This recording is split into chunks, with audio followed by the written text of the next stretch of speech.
There were two sets of talks. There were the public plenary sessions that took place between all four sides involved in the war. There were secret bilateral talks that took place between only the United States and the Democratic Republic of Vietnam. So the South Vietnamese parties were not present, but it was their fate that was being decided. Both sides really did not want to conclude a settlement until they scored a major military victory. I was not prepared, and most people were not, for the Easter Offensive, because it was the largest action since the Tet Offensive. There were three major attacks at Quang Tri and Kon Tum and An Loc.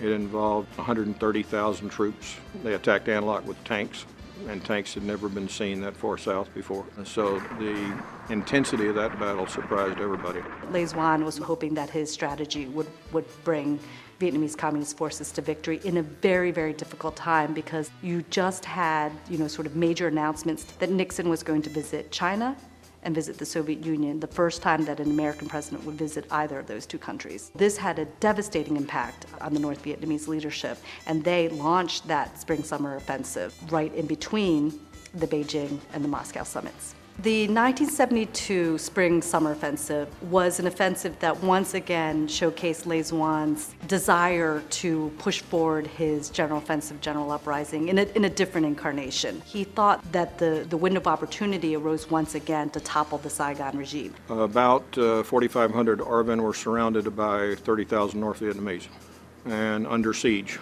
So essentially we lived in bunkers.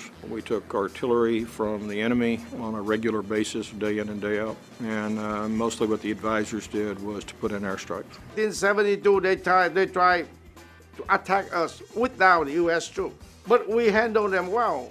Just because the U.S. support, they still have a supporting airplane, B-52, and also some Navy from the outside support. So we need just support, no ground troops. We win that, and we control our country well. In a very real sense, the Vietnamese won a great victory in '72. And in fact, Nixon declares Vietnamization a success. But parenthetically, they were a success with massive amounts of U.S. support.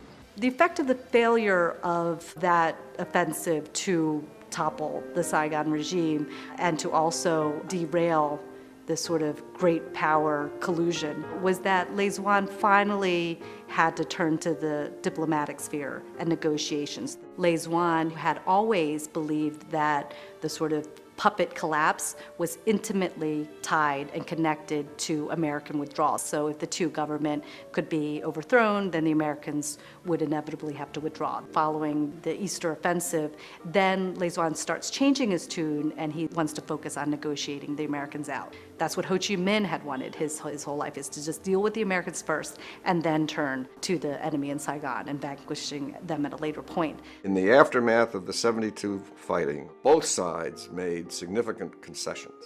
American concession was that we had been insisting all through the war that the condition of any peace agreement had to be that North Vietnamese troops would withdraw. And we dropped that. The Vietnamese side had been insisting for all those years that we would have to oust President Thieu and dismantle his government and create a so-called government of national unity. And they dropped that demand. And over the next month or so, Kissinger and Thaw completed an agreement which was accepted by both sides, down to the final word. The South Vietnamese government was excluded from those negotiations. They had some inklings about what was going on, but they were not included. After this draft was concluded, an assigning date was set. Kissinger went to Saigon to get President Thieu to sign on. What Kissinger didn't know when he arrived in Saigon in the fall of 1972 with this draft agreement was that the South Vietnamese had already acquired a copy, and they didn't agree with many different aspects of that draft agreement. The South Vietnamese government believed that Kissinger was duped by the North Vietnamese negotiators. Thieu's handwritten notes, his angry notes, which calls Kissinger every bad name that he could think of in 3 different languages, sort of foreshadows the death of this draft agreement and how there would not be peace in 1972. Kissinger then went back, and in effect, he backed out of the agreement that he had already signed on to.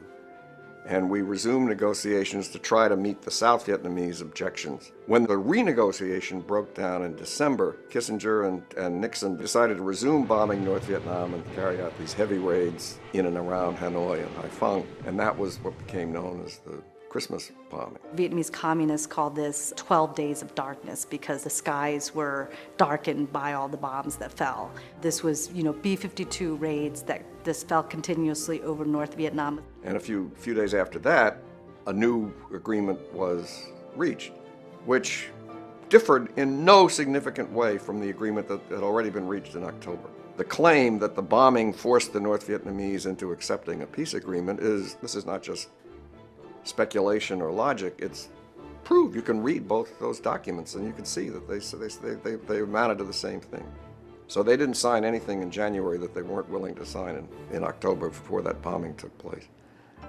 But two came around.